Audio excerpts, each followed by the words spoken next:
Hello, and welcome to my repository.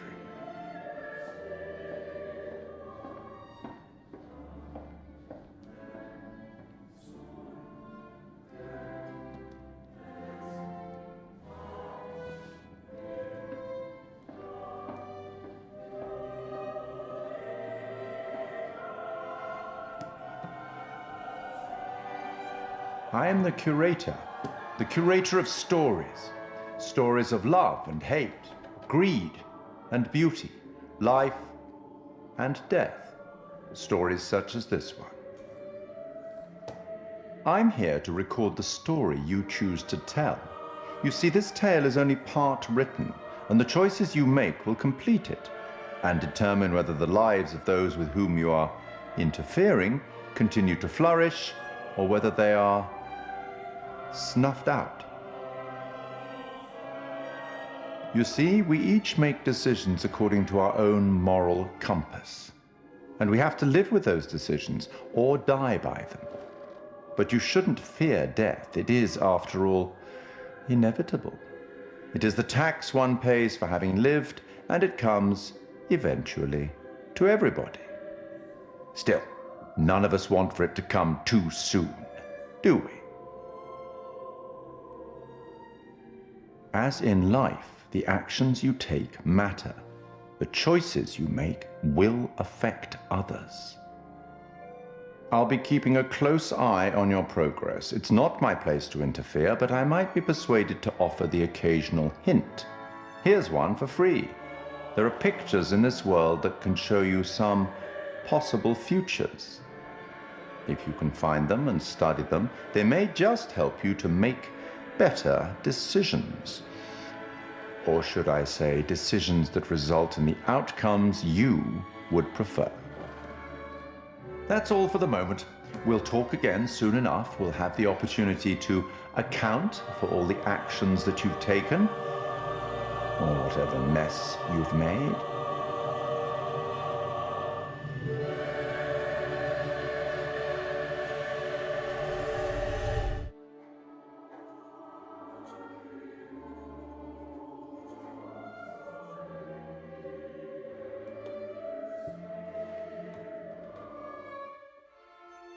You're getting to know these intrepid adventurers then.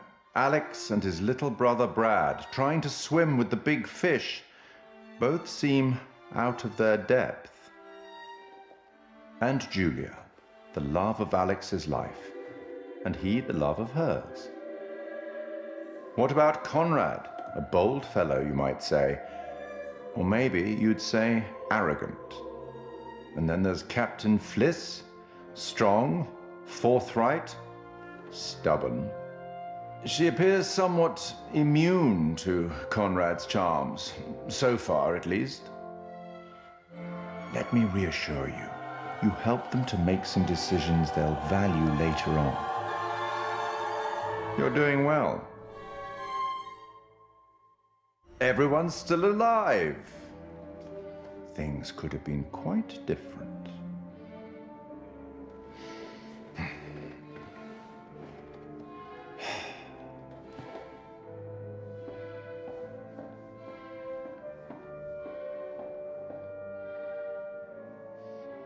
You appear to have saved somebody.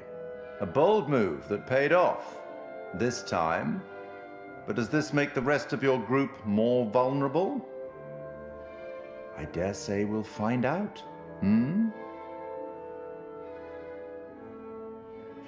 Kind-hearted creature I am, I'd like to offer you some forewarning of what's to come. Tempted? Okay then. We will turn to the Bard for inspiration.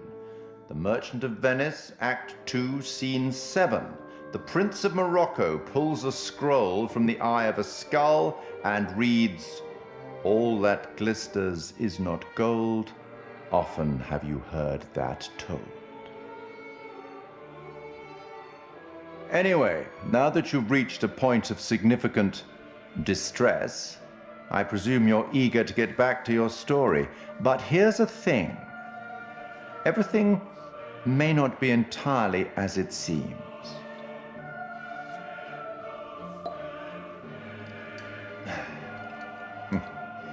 Probably shouldn't have said that.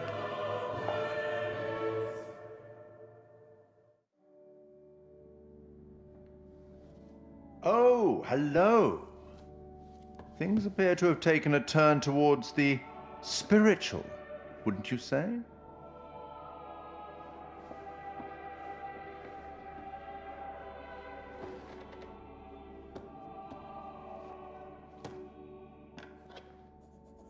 Have you figured out what's going on? How to stop it?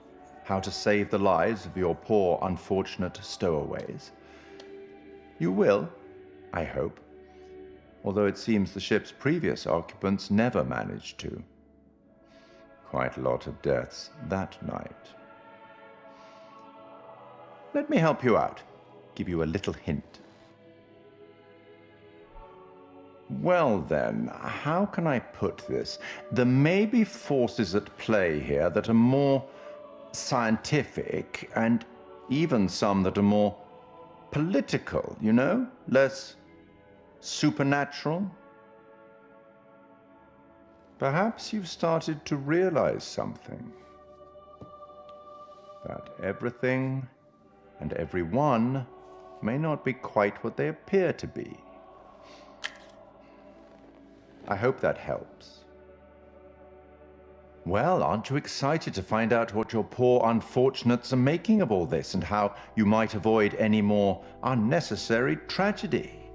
Go on, back to it. Speak soon.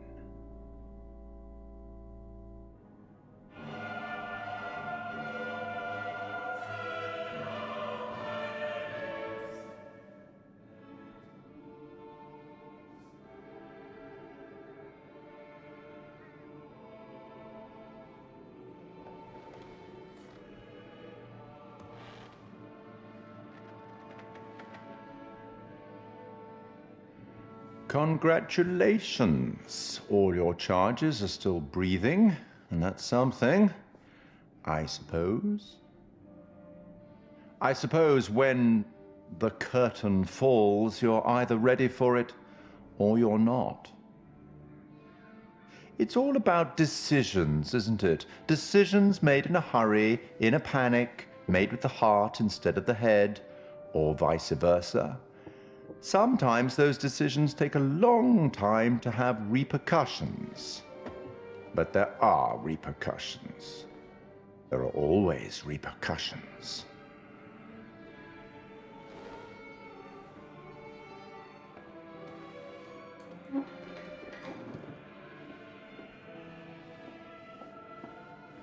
Till we meet again. Maybe in Little Hope, maybe somewhere else. But be certain, we will meet again.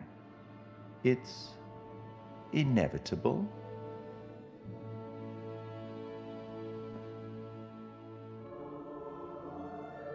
Ah, you're back. Interesting. Excuse me for a moment.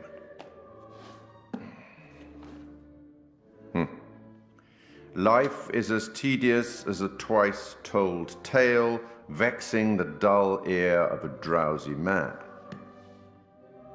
True, if the story has been told fully, completely. But the truth of this story isn't fixed. Far from it. A story can change a great deal when told from a different perspective.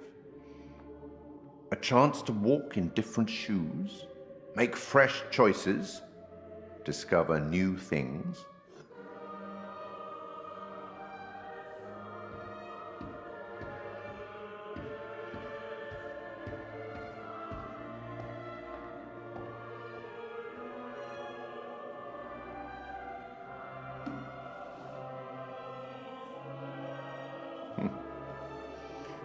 Disconcerting, no? I'm sure there's nothing to worry about. This particular story isn't fully fleshed out. It's only part written, and the choices you make will complete it. The fire No, there was nothing you could have done about that. What's happened has happened. Or has it? Anyway, look to the future, I say. Life's but a walking shadow, eh? You are about to enter a confusing, perhaps disturbing world. How disturbing might depend on what you choose to believe, and how confusing on the path you choose to take. There are an infinite number of directions in which one could travel. We seldom have all the information that we'd like, but we have to choose our path nonetheless, and hope that we get the clarity and the outcomes that we want. As in life, your decisions will matter. The choices you make will affect others. You've seen how the story starts. So much death. How many more deaths is entirely up to you. It depends on the decisions that you make. What are you? Rational? Emotional? Do you trust your head or your heart? There is no right answer. Sometimes one is best and sometimes the other. My advice, for what it's worth, is to thine own self be true.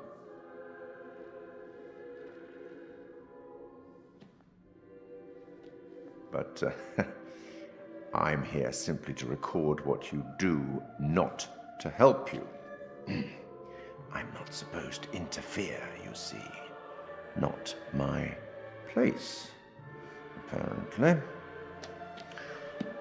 But I am apparently allowed to share wise words from great storytellers that have gone before, where I feel that that would be appropriate.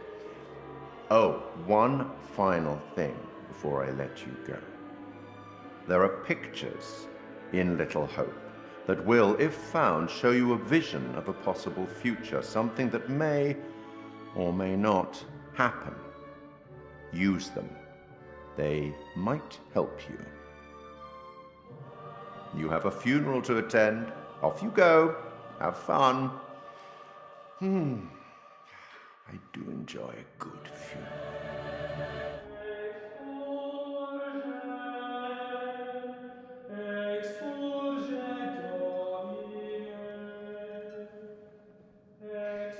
Well, that escalated rather quickly.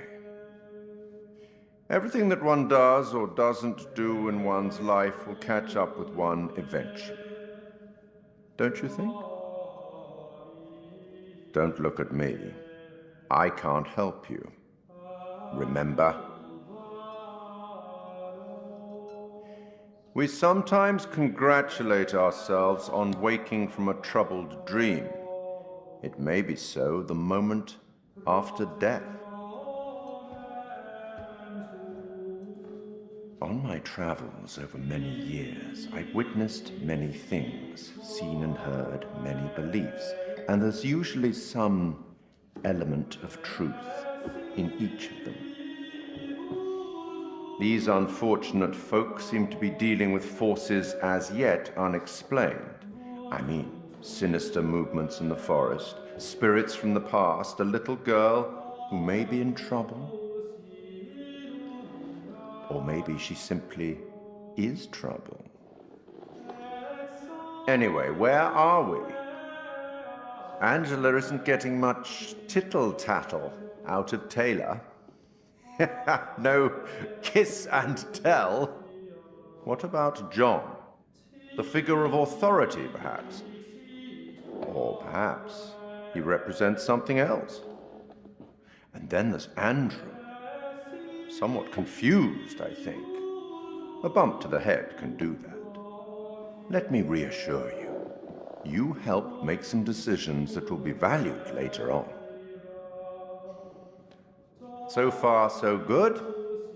You're doing well. That fellow in the bar, he was less than helpful, more than a little rude, if you ask me. Clearly something disturbing on his mind. Enough.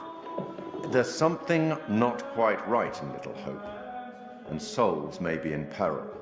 Off you go again. See if you can lift the fog. Find the bus driver.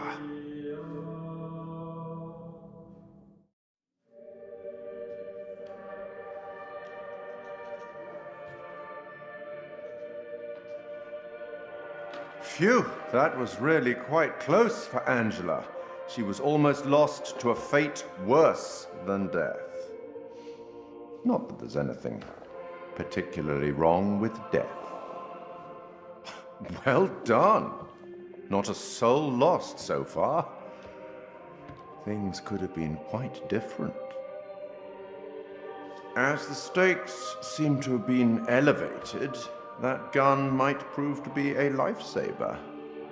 Don't you think? Or the precise opposite? Andrew's keeping it quiet. Good move. Look after number one, right? The boys have some interesting theories. Could they, as Andrew has suggested, be the reincarnated souls of their historical counterparts? Or maybe you're choosing to believe Daniel's theory, that they're already dead. My dream was lengthened after life. Oh, then began the tempest to my soul.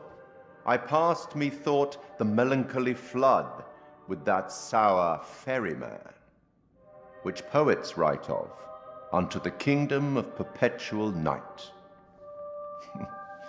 It's possible, I suppose. Maybe the bus driver can shed some light. This must be very confusing for you right now. Doppelgangers, witches, ghosts, death, and demons. What could possibly tie all of these souls together? I dare say we'll find out.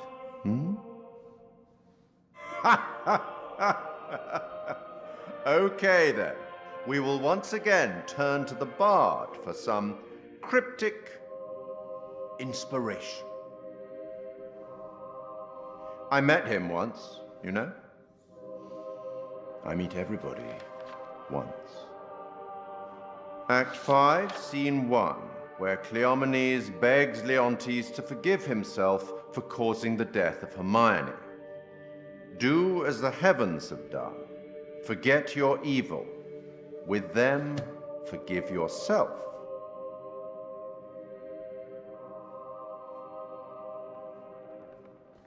Go on then. As terrifying as it might be, you should get back to it. Oh, hello. Are things becoming any clearer for you? That thing, whatever it is, just keeps coming for Angela. Unrelenting. I do hope she's okay. Anyway, now that a child's toy has been burnt, everybody will be fine. Right?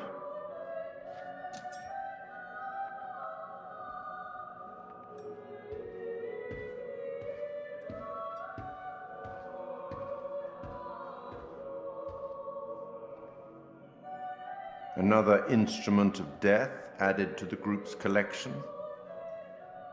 Good work.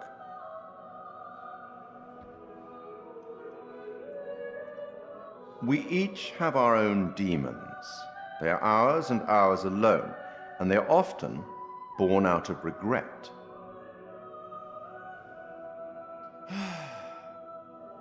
I'll leave you now with some wise words from a great Irish playwright I once met in Paris, I believe. Never judge anyone shortly. Every saint has a past, and every sinner has a future. She's just a child. Let's speak again later. It is better to conquer yourself than to win 1,000 battles. Then the victory is yours. It cannot be taken from you. Not by angels or by demons, heaven or hell. perhaps you've started to realize something.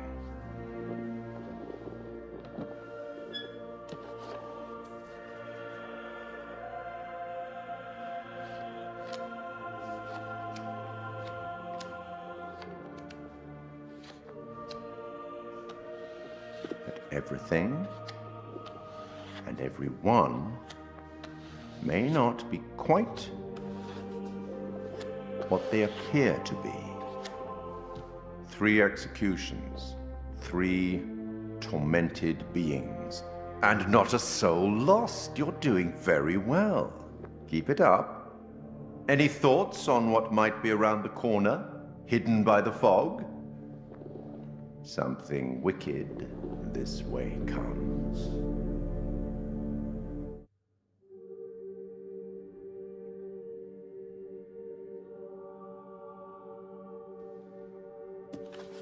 That's it. Game over. You're done. For now, at least. You could always try again, see if you can get a different result.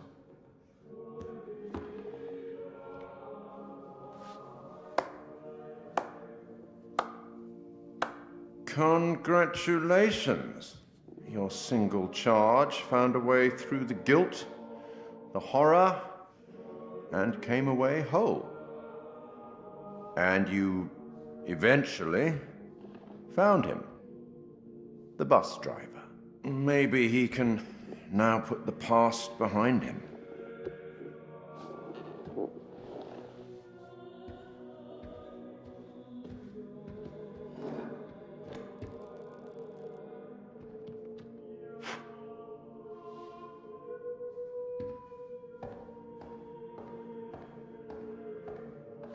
Till we meet again.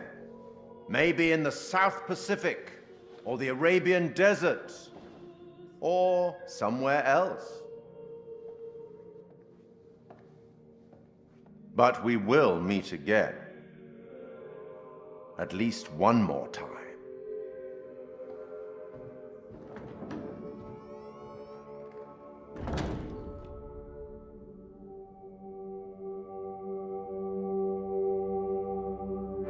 You teeter on the edge of an abyss. Your survival depends on the choices you make. They will be as a compass, guiding you through the unknown. Will you find the path to salvation, or be lost in the darkness forever? Let me speak plainly. You're about to make some difficult decisions. Decisions that will affect the lives of others. How those decisions play out will become clear over time. I expect you're wondering who I am and where you are. I am the Curator, the custodian of tales. My purpose is to keep a record of everything you do, every decision or mistake you make. This is my repository. It's filled with untold stories. Stories about friends and enemies, loyalty and betrayal, life and death. Understand that I am not here to help you. Although I have been known to bend the rules from time to time. To descend into the unknown alone is extremely brave. Or extremely foolish. Perhaps there is more to you than meets the eye. Let me give you a few words of advice. Throughout the story, you will encounter certain pictures which allude to possible outcomes.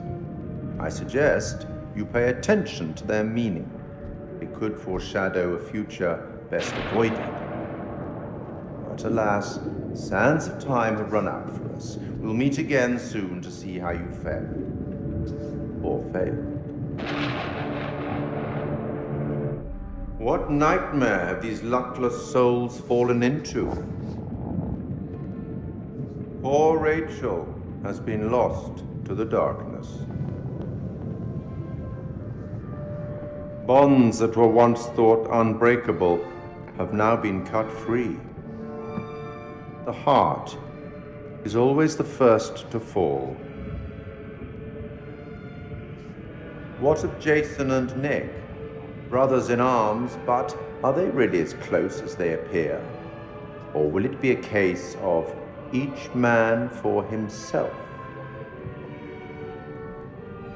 Let's not forget that they've already lost Corporal Merwin to the dark, and the night is still young.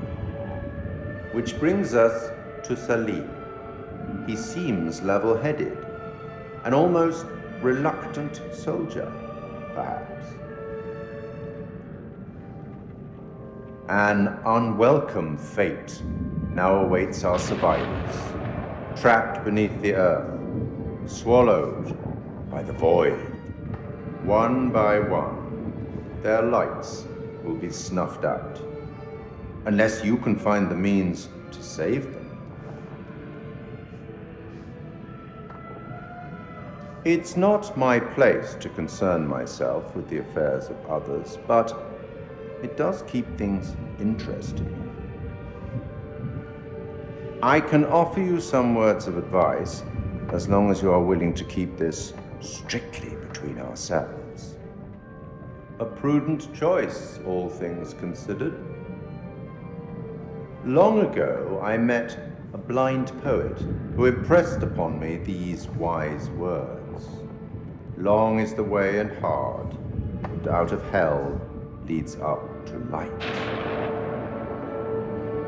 That's all for now.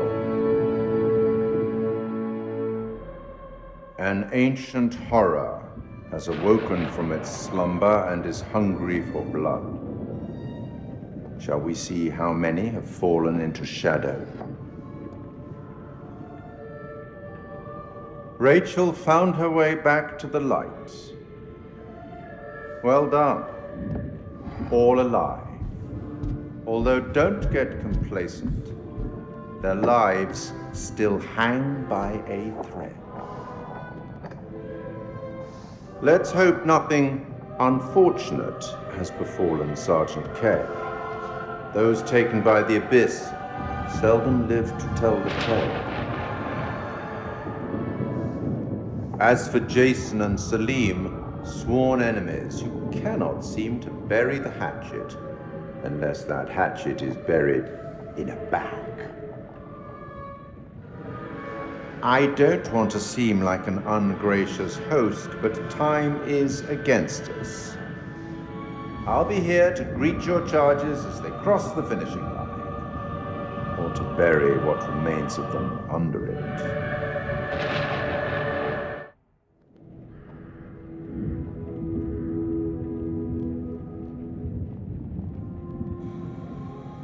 Freely they stood who stood, and fell who fell. Not bad. You've guided some of your charges to the light, while others have fallen to the darkness. Survival often comes at a great cost, a cost that others sometimes must pay.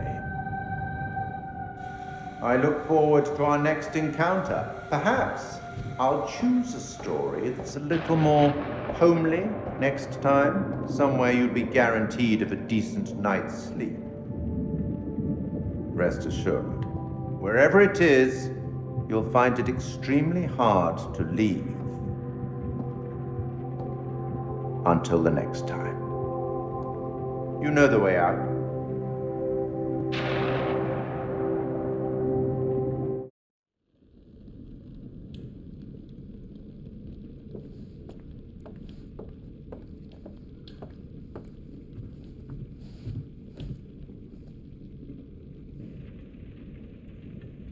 Oh, you're here.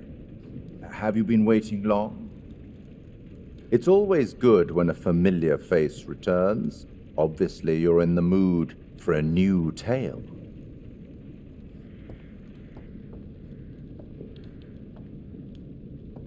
It's so good to have company. For a long time, I was on my own. I can barely recall a time when I wasn't here, watching over these tales. And what good are stories without somebody to experience them? Art can elicit all sorts of reactions. Delight, inspiration, desire, yes, but also doubt, fear, dread. The way you react, the decisions you make, will affect this story. Hidden in the world, you'll find dark pictures. They give glimpses of the possible consequences of your choices. And sometimes it's the smallest choices that can have the biggest repercussions. You're responsible for what happens. You're culpable. I can't interfere. That's very much against the rules. I can only observe what happens and record any significant events. Oh. Ever seen one of these? They're very old. People used to call them obols. They'd put them in the mouth of the recently deceased to pay the ferryman. Look out for them. You'll find them in the strangest places. I'll be happy to exchange any that you find, and I'll certainly make it worth your while. Well, shall we start? The game is afoot. I will be watching.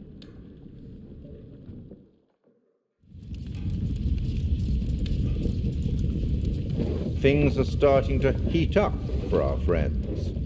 Charlie's goose may be cooked. It can be difficult working with someone you've been involved with, but I think Mark and Kate may be finding a way and learning some new things about each other.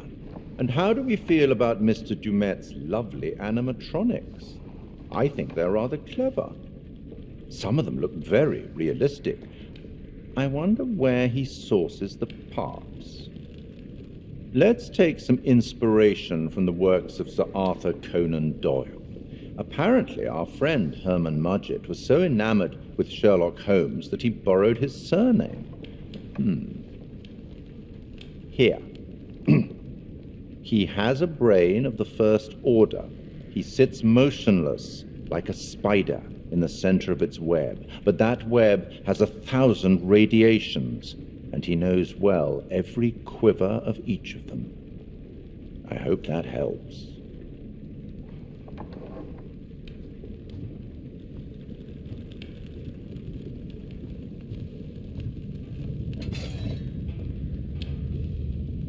You'd better get back to things. Best of luck. What an excruciating way to go. Jamie wouldn't press the button. She chose to spare Kate at the cost of her own life. Admirable. People can surprise you sometimes. Meanwhile, Charlie has proved himself capable, surviving the furnace and every other obstacle. Who would have thought it?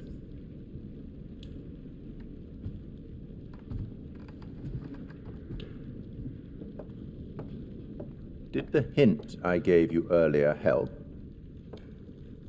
Perhaps you'd like another. I see. You're on your own, then. You should get back.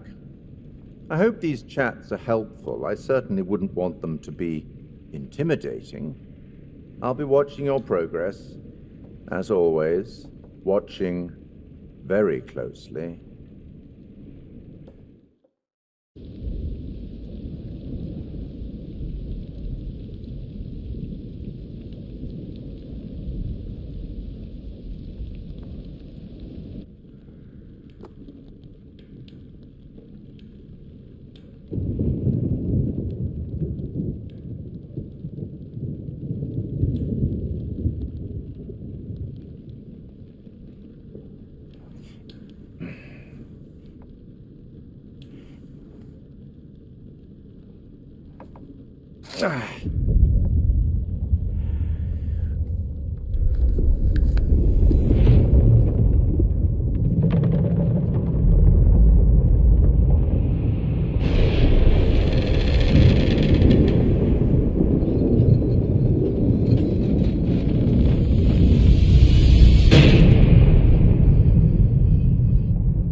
you're here.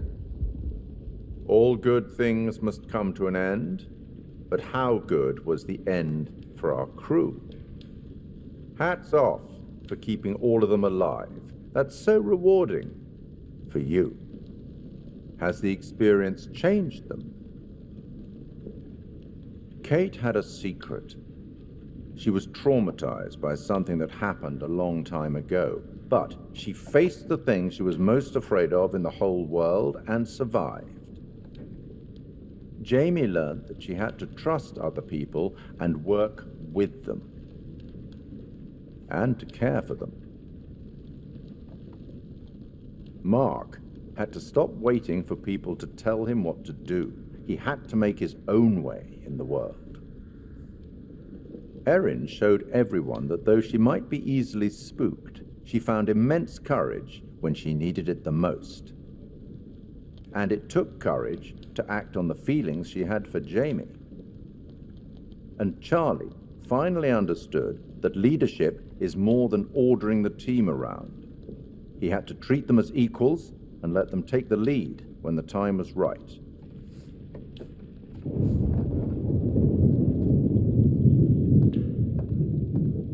I'll tackle the paperwork in the morning. Can you find your own way out? It was, as always, enlightening. I have no doubt we'll meet again in the future. Farewell.